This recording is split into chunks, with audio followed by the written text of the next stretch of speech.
तुम्हालाही जर अशाच पद्धतीने खमंग धपाटे खायला आवडत असतील ना, तर एकदा नक्की ह्या पद्धतीने ट्राय करून पहा।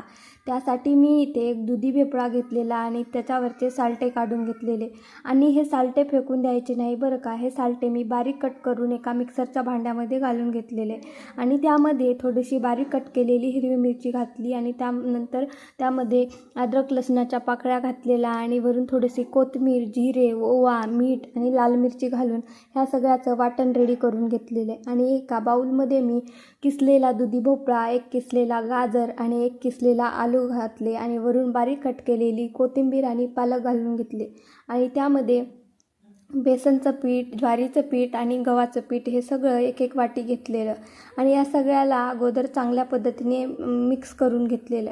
त्यानंतर वरून थोडंसं पाणी टाकून ह्या सगळ्याचा अशा पद्धतीने पिठाचा गोळा रेडी करून घेतलेला।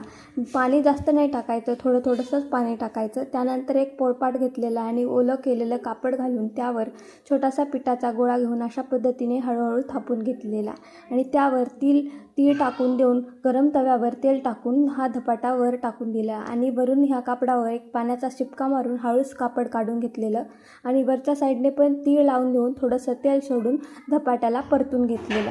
दोन्ही साईडने चांगल्या पद्धतीने भाजून धपाटा बनलेला आणि अशाच पद्धतीने अजून एक धपाटा मी तुम्हाला बनवून दाखवते। ही रेसिपी तुम्हाला आवडली असेल तर नक्की लाईक करा, शेअर करा आणि असेच नवनवीन रेसिपीज व्हिडिओज पाहण्यासाठी माझ्या चॅनलला सबस्क्राईब करा। So bye bye, thank you.